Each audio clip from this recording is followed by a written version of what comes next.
key. They said, go to school. But why are so many graduates purposeless and jobless? On EduShift, we spot the cracks. We challenge the educational system. Torn between science, arts, and commerce, we bring clarity and answers to your questions, and we light up the path for a generation ready to stand out. Come enjoy discussions with educators, employers, and counselors. Let us fix this problem of career misalignment and help you discover yourself. EduShift, only on Global TV. Daniel used to be quite bright. He answered questions in class. He loved science so much. His teachers were so proud of him. But something changed. His grades began to drop. He stopped participating. He became quiet. He would sit in class staring at the board hour after hour, but not really seeing anything. So his teacher wrote in his report, Daniel is becoming lazy. He is no longer serious with his studies. And at home, his parents agreed.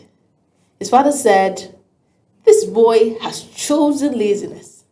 His mother said, I don't understand Daniel anymore. So Daniel was punished as a result. The mother gave him less food. He received more scolding, more pressure. But one evening, Daniel said something to his school counselor. He said, I'm not lazy. I just feel tired all the time. Even when I sleep, I wake up so tired. And that sentence changed everything. Welcome to another episode of EduShift, where we help you shift towards education that aligns with purpose. My name is Priscilla Obasi. Today's EduShift episode is for the child that has been called lazy over and over again. It's for the student that has been labeled stubborn. It's for the teenager that has been misunderstood at home. And it's for that parent who is confused. It is for that teacher who is frustrated.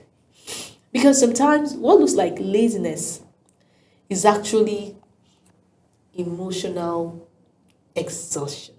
So, on this note, I welcome you to today's episode of EduShift. Now let's break it down. In counseling, we often see something important. Behavior is never the first problem.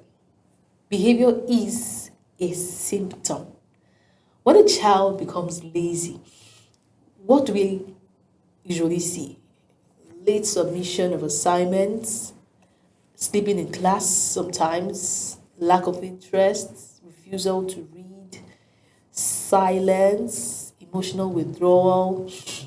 But underneath that behavior may be anxiety that you never see. It may be pressure. It may be the fear of failure. It may be burnout, emotional neglect, comparison, trauma, lack of motivation, unresolved home stress. So let me ask you this. What happens when a child is constantly told you're not doing enough? When they are told your mate is better than you? When they are told you will not succeed like this? When you're constantly told you will not succeed like this, why are you like this? Have you heard this? Or have you said this to someone? Did you hear this growing up? And over time, the child does not become better. Sometimes you actually think when you scold, when you make them feel bad, when you say all the negative words, it just challenges them. Well, the contrary, it does the opposite. The child becomes emotionally drained and you don't know. Now let me tell you this. A child does not always lose interest in learning. Sometimes it is because of, a lack of emotional safety, confidence, lack of identity. Let me tell you this. A child does not always lose interest in learning. That is not the only signal you get. Yeah. Sometimes they may also lose interest in emotional safety. Sometimes they lose their confidence, their identity, they lose the joy they have in learning. And when joy leaves, performance also leaves. So let us paint Nigerian reality. Let's bring it home. Now, in many Nigerian homes, academic success is everything and failure is not allowed. Comparison is a common thing. Emotional expression is also seen as weakness. A child I'm dealing with, all the pressures from school, pressures from church expectation, pressures from family expectation, pressure from media comparison, and still be expected to perform at full capacity. What a mirage. A secondary school girl once said, I used to love reading. Now I feel scared when I see books. Have you ever thought about such reality? Why? Because every time she failed a test, she's reminded, do you want to disgrace our family? It is always about impressing the external. It always starts from there. So, because of that, the brain begins to associate learning with fear gradually. And fear does something really powerful. Fear has the capacity to shut down curiosity. It does. So, what looks like laziness may actually be emotional overload, fear-based learning, mental fatigue, identity pressure. I know that a lot of parents do not want to believe the white man's ideology. Well, how about opening up your mind to see if it even works? Because before you dismiss a thing, you have tested it to see that, okay, I'm not missing anything out. But instead of trying to embrace it, you say it's a white man's mentality. We must flog our children. No one is against discipline. No, but there are things, new realities that we must embrace as we experience a shift, in the world. So, in counseling, there's something called behavioral theory, right? One key idea from behavioral theory is behavior is learned and can be unlearned through environment and reinforcement. But in modern counseling, we expand this with emotional understanding. Behavior is shaped by environment and emotional experience. If a child is repeatedly criticized instead of being guided, if a child is repeatedly compared instead of being encouraged, if they are always punished instead of being understood, then the behavior we see becomes, withdrawal, avoidance, laziness, silence, disinterest. But these are learned survival responses. In other words, all of what you see them exhibit is basically in response to whatever it is you have posed at them. Right? So if you see constant withdrawal, it's not because the child has a personality to be on their own. Because you can actually notice it from a change. You know that a child used to behave in a certain way, but all of a sudden they're acting differently. So you know that they used to be up and doing, but all of a sudden they are avoiding, answering your questions in class. If you are a teacher, all of a sudden they are not interested again. You must go to the roots. You must go to the roots. So let me share some simple counseling insights. The child is not refusing to learn. We must establish that. The child is rather trying to protect their emotional state.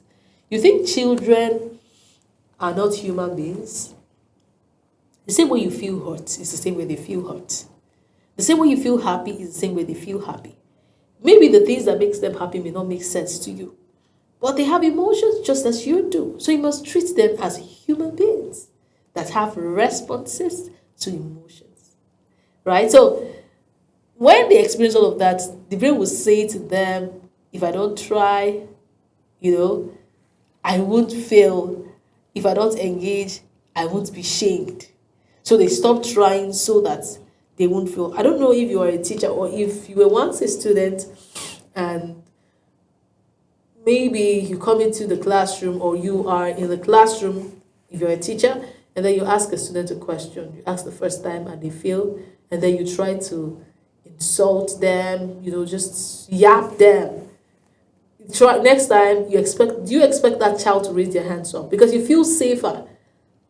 I've watched clips where a classroom setting and the child is being posed with a question, and the teacher picks that child, and the child said, "I didn't raise my hands," because for them, not raising their hands is is safer than embarrassment. So it is not easy, but it is part of what makes you a teacher. Your patience, and you must actually show that patience to them. It's not actually laziness; it's emotional protection, right? So instead of asking, "Why is this child lazy?" why not ask, "What has this child learned about effort, failure, and safety?" Let's talk about the solutions. Now, for parents, can we replace labels with observation? What I mean is, instead of saying a child is lazy, you can say, "I've noticed you seem tired or less interested lately. What is going on?" And you see how you open that child up to expressing themselves to you. Can we reduce comparison language? So what I mean is, stop saying your sister is better than you or your brother will not do this. That's why I like your brother. Others are doing it better. Can't you see this person? Can't you see so person? Understand your pace. Tell them, let's understand your pace. How do you learn? Is this too fast? Is it too slow? Empathize. And that's the first way to helping a child. You have to rebuild emotional safety. Let home feel like a safe space and not a performance ground. Let them know that this is an environment where they can be vulnerable and receive help. Because one way to receive help is being vulnerable. You cannot give help to someone that has not asked for help. So they must be willing to receive help before you give help. Else, it will feel like a trap. If you are a teacher, you must observe patterns, not just their performance. A drop in performance is communication.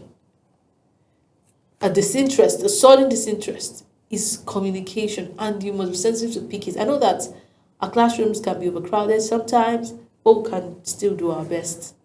Make sure you're doing your best, Ask questions before judging. Sometimes, "Are you okay?" is more powerful than that punishment. If your aim is to receive results, ask questions. And for students, you're not your grades. I want you to know that. Rest is not failure too. I want you to know that. Asking for help is strength. I want you to know that. Sometimes the child you're calling lazy is a child who is silently trying to survive all the unrealistic expectations you have from them. Let's join the kids on the edutainment segment. When we return, we'll bring you more insights to this conversation. Please don't go anywhere. Stay with us. It's edutainment time on EduShift.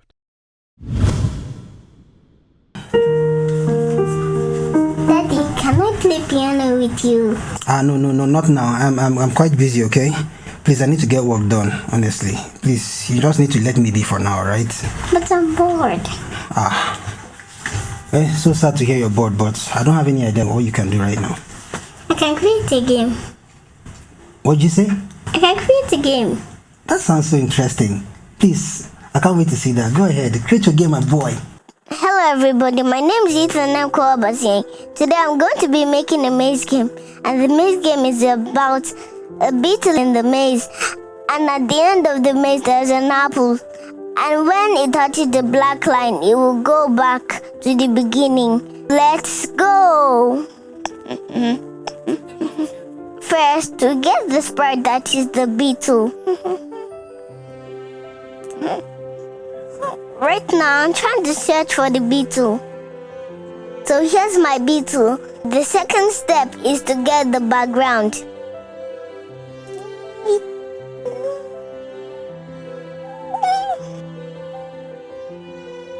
Let's reduce the size to 60. First, we get forever. Then second, we get if then. Third, we go to seasoning and get up arrow key. Now, go to motion and get move 10 steps. Second, we get point in direction. So we set it at point to direction 0. Now we're going to duplicate it. First, we put our mouse on the then right click. You see duplicate, then you duplicate it. You put it inside the forever. I'm doing right. I'm doing right arrow.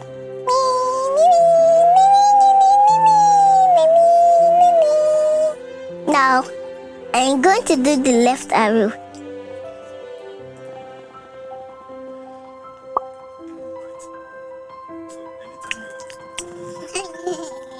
The beetle is eating the apple.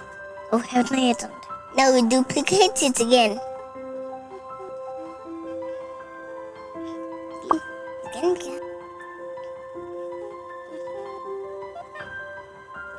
Now, if it touches the black line, it will go to the beginning again. I have to bring another if then. Now we go descending, then we get touching color. The last if then is for when the beetle hits the wall, the game should start all over again.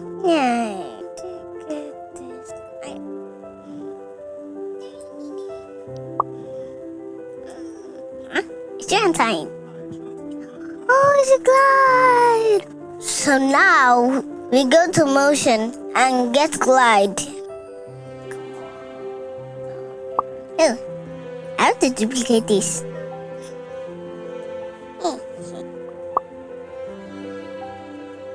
X is 140 while Y is 146. So let's test it out. Come on. Why is it not working? Oh, now I know why it was not working. The X and Y was not the same. So now let's start. Come on. What? Wow, it's working. Do you like it? Now our game is done. So let's grab some popcorn and enjoy our game.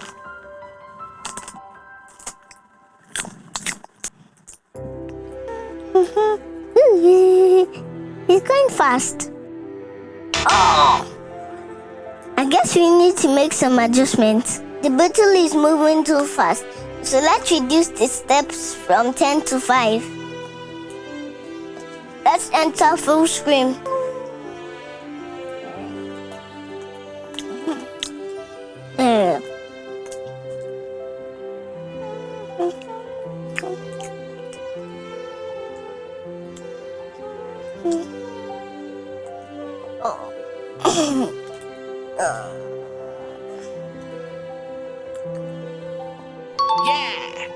Thanks for watching, friends. Parents, show this to your kids and don't forget to like and share.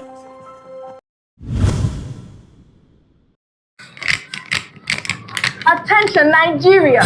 Something big is about to happen on global television. Something's about to happen on global television. a platform known for powerful conversations, breaking news, and national conversations that shape society. But this time is different. It's Children's Day! Yay! 27th of May, children will be taking over your screen for one special broadcast. Oh yes, this Children's Day, we are running the show. From news to sports to national discussions, children will lead conversations.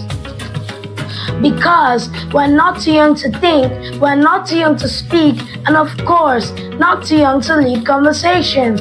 So, tune into Global Television's Children's Special Broadcast on 27th May. It promises to be exciting, emotional, funny, powerful, all at the same time. And who knows, you may just hear something you're not expecting from your children. I mean, something positive. Tune in. Global Television is on DSTV channel 365 and Star Times 276. You can also follow us on our social media platforms at Global TVNG. It's great to have you back. I hope that was entertaining enough. Our children are doing fantastic, as I always say. So let me leave you with this. A child does not stop trying because they are incapable. They stop trying because something inside them says it is not safe to keep trying. Something inside them says you don't have to try to be shamed. It's safer to not try. But the good news is this: with the right environment, with emotional understanding, with patience, and with guidance, that same child can come alive again. That same child can thrive again. So today on EduShift, we're not just correcting the behavior. No, we're understanding the human behind the behavior. Because when you shift how you see a child, you ultimately shift the child's entire, and I mean entire, future. This is EduShift, where we help you shift towards education that aligns with purpose. And I still remain your host, Priscilla Obasi. Until next time, let us keep building homes, learning environments, schools, where our children are not just corrected, but are understood. And then and only then will we see the result we truly desire. Bye for now, and I can't wait to see you on the next one. They told you education is the key. They said, go to school. But why are so many graduates purposeless and jobless? On EduShift, we spot the cracks. We challenge the educational system. Torn between science, arts, and commerce, we bring clarity and answers to your questions, and we light up the path for a generation ready to stand out. Come enjoy discussions with educators, employers, and counselors. Let us fix this problem of career misalignment and help you discover yourself. EduShift, only on Global TV.